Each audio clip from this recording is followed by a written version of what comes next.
Anda kembali Kompas Petang bersama saya Rahmat Ibrahim. Saudara, calon presiden nomor urut 1 Anies Baswedan mempersiapkan debat ketiga Pilpres dengan membaca dan merefresh memori. Ditemui saat menghabiskan libur akhir tahun di Yogyakarta, Capres nomor urut 1 Anies Baswedan mengaku mempersiapkan debat ketiga dengan banyak membaca dan mengingat kembali soal tema debat yang akan diangkat. Tema debat ketiga minggu mendatang yakni soal pertahanan, keamanan, geopolitik, dan hubungan internasional. Debat ya mulai baca-baca, mulai ngobrol-ngobrol, merefresh memori kita tentang tema-tema yang nanti akan diangkat di debat. Wakil Ketua TKN Habibur Rahman memastikan tema debat kedua Capres nanti akan menguntungkan Capres nomor urut 2 Prabowo Subianto. Menurutnya Prabowo akan fokus menyampaikan gagasan-gagasan terkait pertahanan dan geopolitik. Tak ada persiapan khusus dari Capres Prabowo Subianto untuk debat Capres mendatang. TKN optimistis sebagai Menteri Pertahanan, Prabowo sudah menguasai topik debat. Debat kedua Capres atau ketiga Pilpres ini akan digelar pada 7 Januari 2024. Rangkaian debat Capres-Cawapres akan mengangkat tema pertahanan, keamanan, hubungan internasional, dan geopolitik. Tidak ada persiapan khusus yang dilakukan Pak Prabowo Subianto terkait dengan rencana debat Capres tanggal 7 Januari 2024 mendatang yang temanya adalah soal pertahanan, geopolitik internasional, dan lain-lain.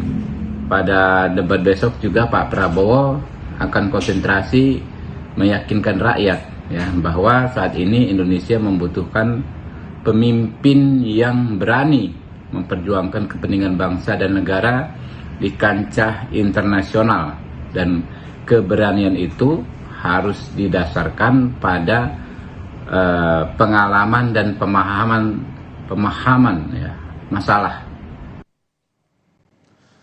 Capres nomor urut 3 Ganjar Pranowo mengaku mendapat masukan dari pendukungnya di Komisi 1 jelang debat ketiga Capres membahas soal pertahanan. Ganjar juga sempat menyinggung soal pembelian pesawat bekas untuk pertahanan.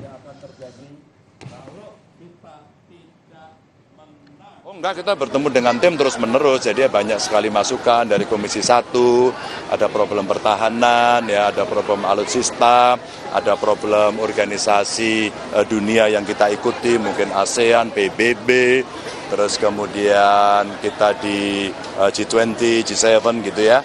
Saya sangat optimis kan, kalau soal menguasai debat keputusannya sesuai enggak gitu aja. Ya, kan kita tidak bisa lagi berbicara pertahanan kita tapi belinya pesawat bekas, enggak ada.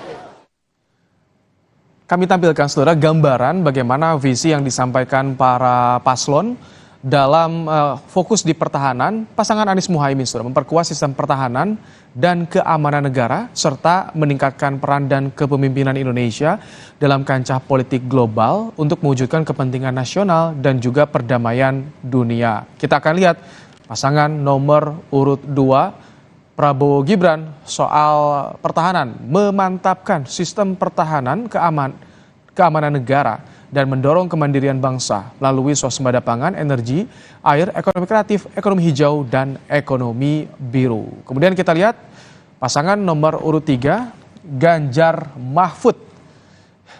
Kita akan lihat ini dia saudara visi pertahanan Indonesia, bangsa terhormat di kancah internasional serta pertahanan yang tangguh dan modern. Itu tadi beberapa visi yang disampaikan tertulis dalam program para paslon di KPU soal pertahanan dan keamanan negara, saudara. 3 capres akan saling berhadapan untuk adu gagasan soal pertahanan, ketahanan, hingga geopolitik dan juga hubungan internasional. Akankah saling serang ini kembali terjadi seperti 2 debat sebelumnya? Kita akan bahas dalam dialog utama kami hari ini. Sudah bersama kami pengamat militer dari ISS Khairul Fahmi dan juga ada pakar komunikasi politik Universitas Pendidikan Indonesia Karim Suryadi. Assalamualaikum, selamat sore